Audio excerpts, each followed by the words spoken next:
Happy Christmas.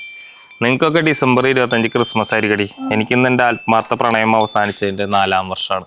അവള് മരിച്ചാ? അല്ലല്ല, ഞാൻ അവളും പ്രേമത്തിലായിരുന്ന സമയത്ത് അവളെ ചേട്ടൻ വന്നിട്ട് എനിക്ക് 1 ലക്ഷം രൂപ ഓഫർ ചെയ്ത് അവളെ മറക്കാൻ. അതങ്ങോട്ട് വാങ്ങി. ഓ ഞാനോ പോയേടി അവിടുന്ന്. ആ 1 ലക്ഷം രൂപയും എന്റെ പ്രണയവും തമ്മിൽ ഞാൻ തൂക്കി നോക്കി. പ്രണയത്തിന്റെ തട്ട് താന്ന് തന്നെ ഇരുന്നു. ഞാൻ പറഞ്ഞു പറ്റില്ല 1 ലക്ഷം ഒന്നും. പിന്നെ അവളുടെ ചേട്ടൻ എനിക്ക് 10 ലക്ഷം രൂപ ഓഫർ ചെയ്തു. അപ്പൊ അത് വാങ്ങിണ്ടാവും. എടി നിങ്ങളെ 2K കിഡ്സിന്റെ ആത്മാർത്ഥ പ്രണയത്തിന്റെ ഒരു വില അറിയാത്തോണ്ടാട്ടാ. ഞാനൊന്നും പേടിച്ചില്ല 10 ലക്ഷം രൂപ. ഞാൻ പറഞ്ഞു എനിക്കെന്റെ പ്രണയമാണ് വലുതെന്ന് പറഞ്ഞു. അപ്പൊ അയാൾ എനിക്കൊരു കാറും വീടും ഓഫർ ചെയ്തു. അത് കുട്ടു വാങ്ങിണ്ടാവില്ലല്ലോ. ആ കാറാണ് ഈ കിടക്കുന്നത്, ആ വീടാണ് നമ്മളിപ്പോ ഈ താമസിക്കുന്നത്.